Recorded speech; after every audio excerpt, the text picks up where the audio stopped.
Եվրոպական կուսակցությունը ստեղծվեց 2018 թվականին այն պատճառով, որ մենք այդ տարվա, այսպես կոչված հեղափոխական տարվա երկրորդ կեսին արդեն գիտակցեցինք, որ Փաշինյանի հռչակված Թավշյա հեղափոխությունը չի կատարում այն աշխարհաքաղաքական բարեփոխումները, փոփոխությունները, որոնք խիստ անհրաժեշտ են մեր երկրին, եւ ընդգծելու համար դրանց անհրաժեշտությունը եւ ներկայացնելու այդ բարեփոխումների տեսլականը մենք ստեղծեցինք կուսակցություն հենց 2018 թվականի նոյեմբերին։ Դրանից առաջ մենք փորձում ենք ցույցերով, պիկետներով, բողոքի ակցիաներով ուշադրություն գրավել նոր իշխանությունների առաջին սխալների, դա հայկական զորքերի ուղարկումներ Սիրիա, որը մենք համարում ենք կոպիտ քաղաքական սխալ, դա հրաժարումներ եւ ծրագրից քաղաքացիական համաձայնության կուսակցության ծրագրից եվրոինտեգրման եւ ԵԱՏՄ-ից դուրս գալու ծրագրային թեզերի հեռացումներ, ուստի 2018 թվականին տեղի չունեցան այն աշխարհաքաղաքական, ինչպես մենք կարծում ենք, փոփոխությունները, որոնք անհրաժեշտ են, եւ հենց դա բերեց 2020 եւ 2023 թվականի աղետներին։ Մեզ չլսեցին։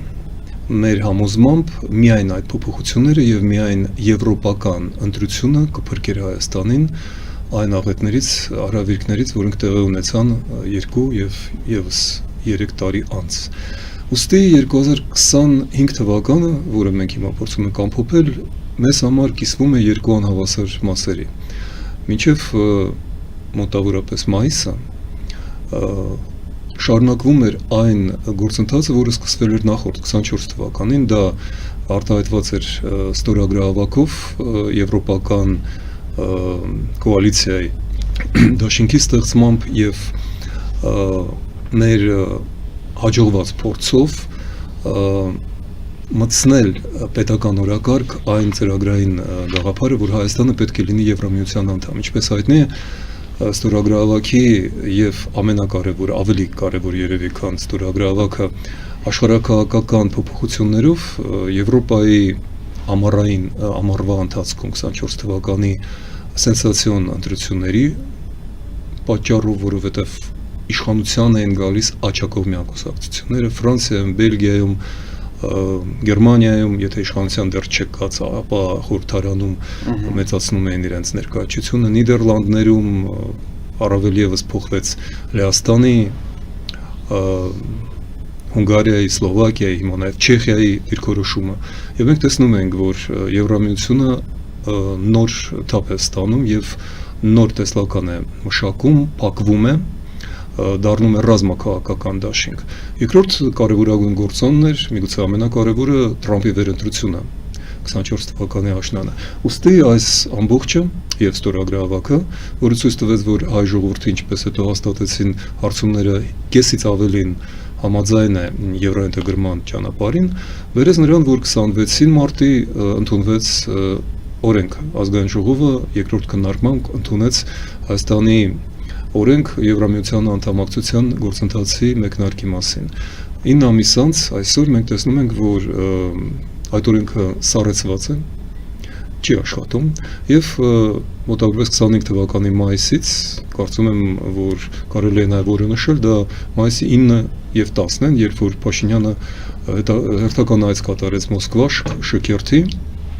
եւ այնտեղ հանդիպեց Պուտինին եւ դրանից հետո կտրուկ փոխվեց քաղաքականությունը։ Ուստի մենք տեսնում ենք, որ Հայաստանում գոյություն ուներ ընտրություն, որը մինչև 25 անցնող դեռևս այս տարվա մարտ-ապրիլը դեպի Եվրոպա էր, մայիսից կտրուկ փոխվեց դա։ Եվ հիմա կառավարությունը գնում է ռուս-թուրքական, այլ ճիշտ Ռուսաստան-Թուրքիա, Ադրբեջան այդ դաշինքի դրամաբանության մեջ, դրանով կրկնում է Իվանիշվիլի խմբի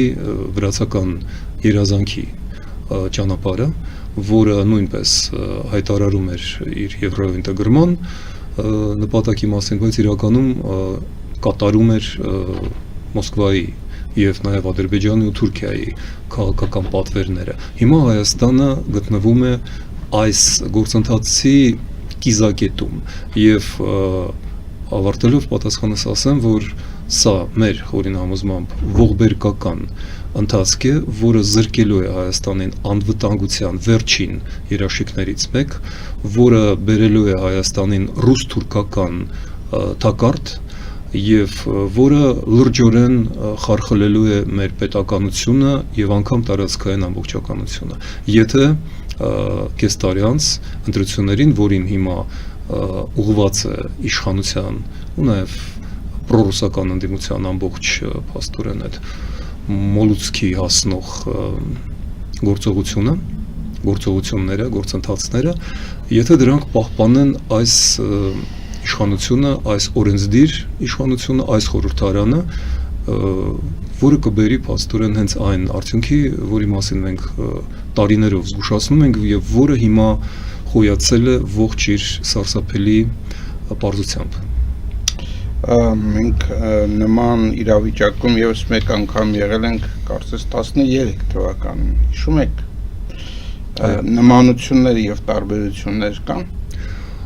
կան իհարկե եւ նմանություններ, բայց սկսենք տարբերություններից։ Սերժ Սարգսյանը 2013 թվականին դուք նկատի ունեք սկսած եվրոինտեգրացման գործընթացը, որին իմիջիալոց Հայաստանը միայնակ չէր մասնակցում, այնտեղ կար եւ Ուկրաինան, եւ Մոլդովան, եւ Ուկրաինայում, եթե հիշում ենք, բոլորս պետք է հիշենք, հենց դրանից սկսվեց ուկրաինական ժողովրդի ապստամբությունից եւ իշխանափոխությունից, որը տեղի ունեցավ 13-14 թվականի ձմռանը, Եվրամայդանը, եւ դրան հետևեց Դոնբասի եւ Ուրիմի զավթումը։ Փաստորեն նույն սպառնալիքներ հնչել Պուտինի շուրթերից չարաբաստիկ սեպտեմբերի 3-ի գիշերը 2013-ին, երբ որ Սերժ Սարգսյանը, եւ դա երևում էր անգամ նրա դեմքից, սևացած փաստորեն վերադարձավ Հայաստան եւ ասաց, որ մենք դուրս ենք գալիս Եվրոասոցիացիան գործընթացից, որը պետք է ստորագրվեր նոյեմբերի 26-ին Վիլնյուսում, եւ մտնում ենք Մաքսային միություն, որը հիմա ԵԱՏՄ է կոչվում։ ԵԱՏՄ այդ ամենը սկսվել էր 13 թվականին, սակայն մենք տեսնում ենք եւ տարբերությունները։ Սերժ Սարգսյանը շատ լավ գիտակցում էր ինչով է դա հղի, որովհետեւ նրան սպառնացել են Արցախի կորուստով եւ ընդամենը 2.5 տարի անց Պուտինը իրականացրեց այդ սպառնալիքը, թեև Սերժը կատարեց բոլոր իր պահանջները։ 2016 թվականի քարորիա պատերազմը ուղղված էր հենց այդ ծրագրի իրականացմանը։ Որն է այդ ծրագիրը։ Պուտինը արդեն 2010-11 թվականից իր թիմով ընդունեց ռազմավարական որոշում, որի մասին մենք քիչ ենք խոսում, բայց որը մեծապես ազդեց եւ դեռևս ազդում է եւ շարունակելու է ազդել Հայաստանի իրավիճակին։ Պուտինը հրաժարվեց եվրոպական ինտեգրացման ճանապարհից, Ռուսաստանի 2 դարի փաստորեն 2 դար տևող այդ քաղաքականությունից Պուտինը առաջինն էր, որ խախտեց դա։ Անգամ Ստալինը այդ առումով իր ամբողջ հակա արևմտյան կեցվածքով ծայրահեղ դեպքում դիմեց եւ արևմուտքին եւ դարձավ Միացյալ Նահանգների, Մեծ Բրիտանիայի, մասամբ նաեւ Ֆրանսիայի պայմանականորեն այդ դաշինքի մասը։ Եվ դա էր պատճառը, որ Ռուսաստանը կարողացավ հաղթել Սովետական միությունը կարողացավ հաղթել երկրորդ համաշխարհային պատերազմում, որտեղ իմիջիալոց տոկոսային առումով ամենամեծ զոհերը բերեց հայ ժողովուրդը, ավելին քան ռուսները, քան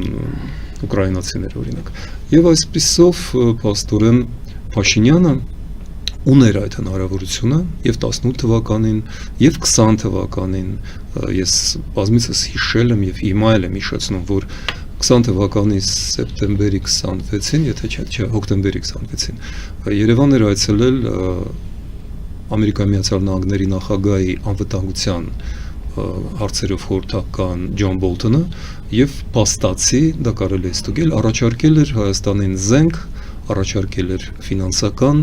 տնտեսական եւ ամենակարևորը քաղաքական օգնություն։ Փաստորեն առաջարկում էր Հայաստանին դառնալ Միացյալ Նահանգների գլխավոր դաշնակիցը տարածաշրջանում։ Հիշեցնեմ, որ դա արված էր այն պահին, երբ որ Վրաստանը արդեն դուրս էր եկել այդ արևմտյան տրենդից եւ Միացյալ Նահանգները փնտրում էին նոր Այն ինչ որ դուք հիմա ասում եք, դա վերլուծության հետևանք է, թե դուք ինչ որ փաստեր գիտեք, կոնկրետ փաստաթղթեր կամ բան Ամերիկայի Միացյալ Նահանգների առաջարկությունը Հայաստանը։ Ես բաց աղբյուրներից հենց հիմա մեջբերում եմ կարելի է բացել եւ նայել թե ինչ էր ասել Բոլթոնը անգամ լրագրողների հետ հանդիպման ժամանակ մենք հասկանում ենք, որ դրանից շատ ավելին եւ շատ ավելի հստակ ասված էր Փագդատների հետևում Փաշինյանին, բայց փաստորեն Փաշինյանը շնորհակալություն հայտնեց Ամերիկային եւ չընդունեց մեկնած ձեռքը, ինչպես նաեւ արդեն 20 թվականի պատերազմի ընթացքում եղել են հնարավորություններ, այսպես կոչված սկանդինավյան խաղապահներ բերել Արցախիներ արևմուտքը առաջարկում լուծումներ բոլոր դեպքերում Մինսկի խումբը եւ անգամ մադրիդյան սկզբունքները, որոնք թիրախավորվում էին Հայաստանում եւ Արցախում, առաջարկում էին Արցախի հայկական բնույթի պահպանումը։ Արցախը մնալու էր հայկական, ստանալու էր միջազգային երաշխիքներ եւ